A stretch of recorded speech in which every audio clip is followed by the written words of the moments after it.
Spoke to Alzayat, who used to work at the US State Department in a role that focused on Syria. He's since become CEO of the Muslim American advocacy group Engage, and he told me that it was a significant moment. This is the biggest shakeup of the Syrian scene since the fall of Aleppo in 2016 to the Syrian regime and its allies. There's been essentially de-escalation in northern Syria, although with current sporadic fighting. But this could have far-reaching ramifications for, obviously, the city of Aleppo and its inhabitants, for the region, and for the trajectory of the conflict at a time where we have seen the war between Israel and Hamas, and then with Hezbollah dominate the headlines and the facts on the ground. And I think you're seeing this new front right now that could also reshape the country and the region as we look into the new year. In what way do you think, talking about those broader wars that we're seeing in the Middle East right now?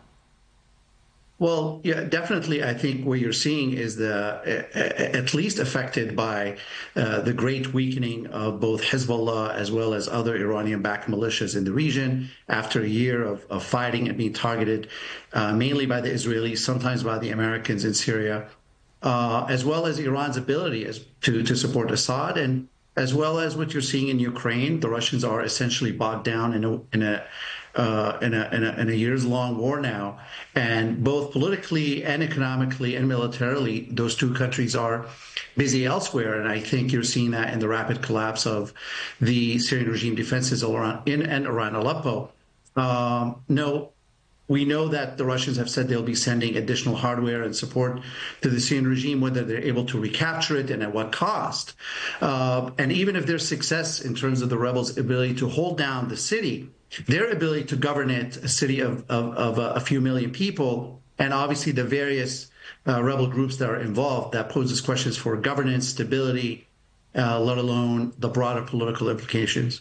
And the people living there too, one would imagine. As you were mentioning there, Damascus saying that it will be delivering military hardware in around 72 hours. What do you anticipate next, and what do you think that could mean for civilians in Aleppo?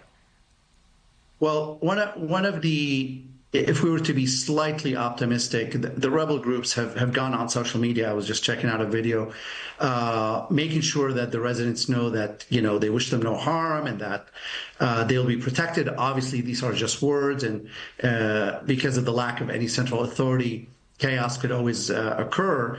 But the concern right now is the response of the Syrian regime and its allies, primarily Russia. If it comes in the form of indiscriminate aerial bombardments or artillery, that could harm many, many people. In 2016, over 1 million people were displaced, mainly into Turkey and beyond, and hundreds of thousands were killed. I think over 1 million Syrians died in northern Syria during that entire campaign to capture Aleppo by the Syrian regime. And so many are really waiting right now and seeing what comes next.